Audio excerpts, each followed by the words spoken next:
Alright guys, Burnley have beaten Everton by 3 goals to 2.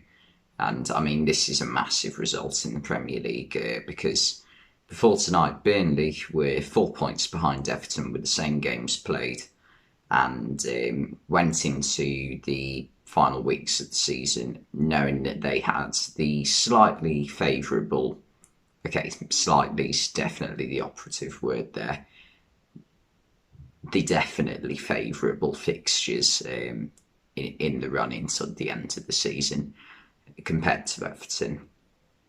And they knew that if they could get a win tonight, that would be massive because not only does it close the gap on Everton, but it also means that Everton lose their most winnable game in quite a few weeks. So this is massive. Burnley are now only 1 point behind Everton and have a much easier running. Burnley took the lead through a corner scored by Nathan Collins. Horrendous defending by Everton. You cannot let a centre back free at the back post first of all, and also you cannot let him score with a cushioned volley with the inside of his foot. Just horrific defending from Everton, and it does sum up their season, that one goal. However, they did manage to get 2 penalties before half-time, both calmly tucked away by Richarlison. They were both penalties, both silly tackles. Westwood let Anthony Gordon get the wrong side of him and sort of grabbed his arm, and also a tangle of legs, which together I think combined was enough for it to be a foul. And the second one was just a bit of a lazy and clumsy tackle from Aaron Lennon. Mikalenko's cutting onto his right foot, and Lennon's just left his left foot out and hooked Mikalenko's left foot. Just stupid tackle that he shouldn't have done. But other than that, both players, Westwood and Lennon, had a really good game. And to be fair, although Everton did lose the game, it was the best I've seen Everton play in quite a while. But because they've been crap, let's put it that way. They weren't spectacular tonight, but it was the first time they looked all right in a while, I think. I think they had a good game against Leeds about a month or two ago, but other than that, I can't remember a good performance really by them this season. And as much as Everton fans absolutely hate Rafa Benitez, if Everton didn't have that really good start to the season, and I'm talking like start, like not first few months, we're talking a few weeks here, where they won, I think, 3 of their first 4 games, maybe.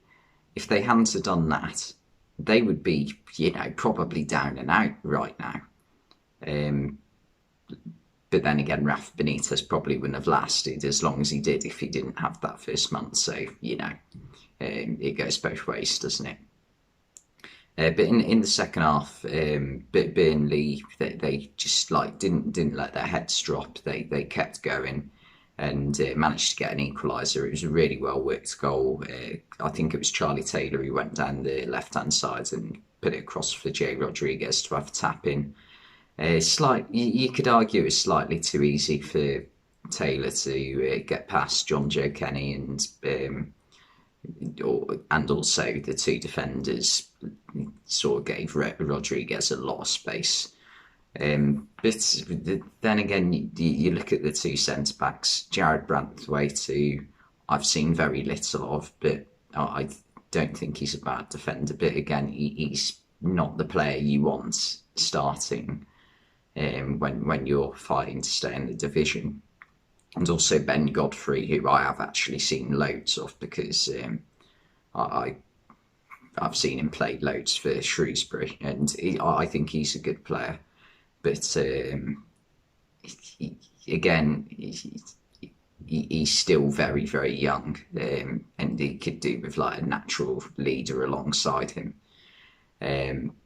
So that is a big problem for Everton, and their other defender is Mikalenko, who's, you know, very new to the league and also has probably bigger issues on hand right now than the fact that Everton could be facing relegation, given that his nationality is Ukrainian. But both teams for the last half an hour of the game kept going for it. Burnley was slightly more dominant towards the end, but even Everton, they made a couple of good substitutions. Damari Gray came on and he had a decent impact on the game.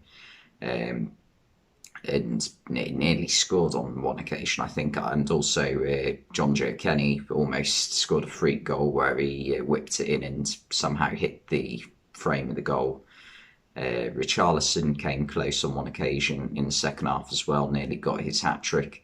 But in the end, it was Maxwell Cornet who scored the winner in the 85th minute. And I mean, what a moment that is for Burnley.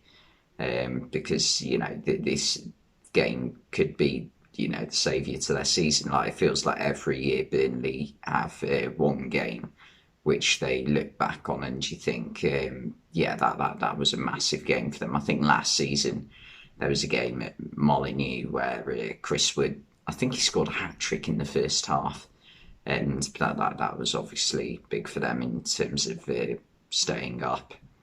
But they just somehow keep defying the odds, Burnley, and keep, you know, like, I know they're not safe yet. They're far from safe. They're still 18th. But I mean, they shouldn't be. They should be 19th or 20th, like pretty much any season, because of the lack of funding there has been in the transfer market for Sean Dyche, and you know, it's hard to explain, but they're just so far behind on so many levels compared to other clubs in the Premier League, even the ones who are right down at the bottom. But they just somehow find a way, it seems. And I mean, Everton, they've got some big games coming up. They've got Liverpool in the Merseyside derby. They've got Man United at home on Saturday lunchtime. They've just got so many massive fixtures. I think they've also got Leicester to play yet as well, Arsenal as well. So these are massive games, and they are going to need to get a draw or a win here and there. And I'm struggling to see a way which they can do it, to be honest. And another statistic that baffled me about Everton that I heard today was they've picked up 2 points away from home since either August or early September. I think it was August, since they won at Brighton at the start of the season. And those 2 points were away at Stamford Bridge in November, I think. Was it November? No, it might have been December. And also at Old Trafford against Man United in October. Which, I mean, when you look at that, they're in theory two of the harder away games. And you think, how many away matches must they have had then, where they've gone to a team that are like mid-table or lower in the table, and they've lost every single time? It's appalling. And even this season in the transfer market, Everton have signed Dele Alli, who hasn't even started a game for the club yet, and we're 3 months into his, signing at his time at Everton. Donny van der Beek's failed to have an impact, really. I think he had one good game against Man City where he played quite well, but other than that, nothing really. I can't believe that there is a massive possibility now that Everton could be in the Championship. That just doesn't feel right. But anyway, it was a brilliant game to watch besides anything else. And yeah, thanks for watching this video, and I'll see you next time.